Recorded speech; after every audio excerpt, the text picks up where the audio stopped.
In this question, we're seeing one of many examples where we need to realize that it's important to always read to the end of the passage that you're in, because this sounds like one thing if you don't read toward the end, and something totally different when you do read to the end.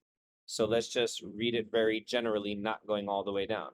This researcher developed a process for increasing tensile strength of silkworm by dissolving and reweaving the silk in a solution of iron, metal ions, zinc, and sugar.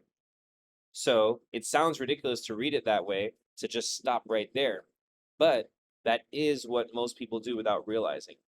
If instead we read all the way to the end, we're seeing this researcher developed a process for increasing the tensile strength of the silkworm silk, period, by dissolving and reweaving the silk in a solution of a bunch of stuff. Z increased the amount of force required to stretch it from one number to another. So reading to the end makes us realize that there's so much going on in the second part that it needs to be its own sentence. Now let's read it literally. Researcher Lin Zhi developed a process for increasing the tensile strength, measured in gigapascals or GPa, of silkworm silk, period, by dissolving and reweaving the silk in a solution of iron, metal ions, zinc, and sugar. Z increased the amount of force required to stretch it from approximately 0.5 GPa to 2 GPa.